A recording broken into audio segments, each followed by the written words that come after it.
अदाकार के घर में पैदा होने का मतलब है कि लाइमलाइट में आप हमेशा से रहते हैं। या ट्रू ट्रू। सो बचपन से ही वो चीज़ें नॉर्मल लगती थी, बिकॉज हम लोगों का मसला ये होता है कि जो स्पेशली अदाकारों के घर पैदा होते हैं उनको नाच गाना रंगीन शोर शराबा बड़ा नॉर्मल लगता है कि हाँ भाई ये तो हमारा नॉर्मेलिटी है। Actually, my father was very chill about it. You know, my father was, since he was doing a government job also, he was a deputy director, anti-narcotics, and he was chief drug inspector.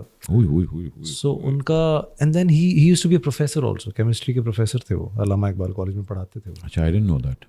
So, he had very diverse backgrounds. You know, एक सिर्फ it was not about arts or acting and इस तरह की चीज़ें. He was, उनका जो कह लें आप पढ़ाई वाला जो एक सेशन था ना वो उससे ज़्यादा शायद स्ट्रॉन्ग था, मुझे ऐसा लगता.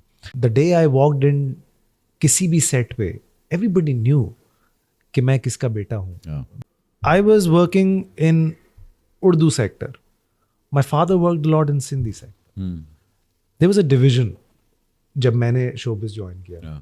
आई was launched by Iqbal Ansari साहब, Bushra अपा's husband.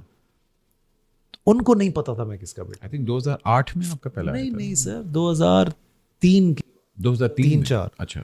I played Humayun भाई सन इन दैट सीरियल. ओह वाह.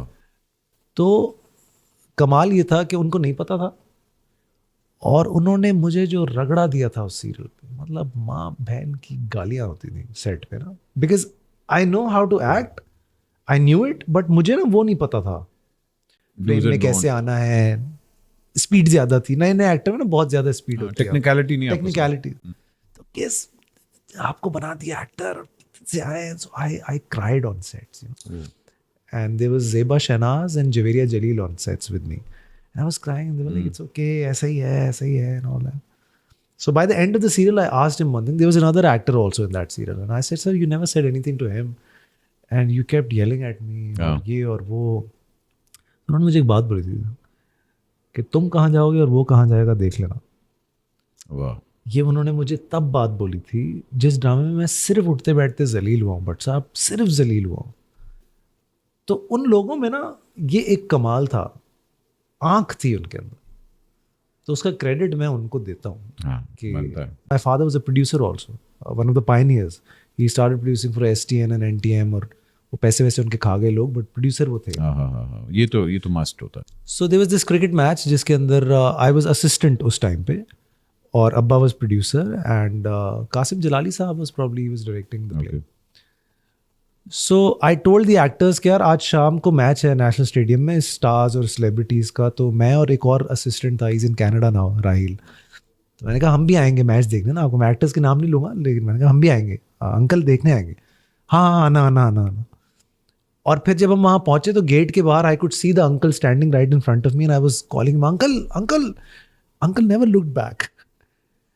मतलब आई वाज एन एक्टर का बेटा, you know, and I was also part of the fraternity and all that, but I was never given that kind of, probably because of the regional thing, I don't know. So I went back to my father and I told him, मैंने कहा यार हमें नहीं बुलाते यार, ये क्या बात हुई यार, आप क्यों नहीं. So I could understand, you know, he never answered me that question, but now I know it was not easy for a regional actor who's got so many amazing characters, who's got pride of performances and everything. He has so many PTV awards also. I don't have so many awards जितने मेरे अब्बा के पास awards, or legit, genuine, deserving awards. Yeah. If you come to my house and you see his pictures that he's done, the characters that he's done, हमने तो recent time actors, हम तो approach ही नहीं करते acting को उस तरीके से जिस तरह से उन लोगों ने किया. बिल्कुल, वो तो पहले 5-6 days of rehearsal. But if he was not there, तो फिर तो देखो ये बनता ही नहीं था किस्सा.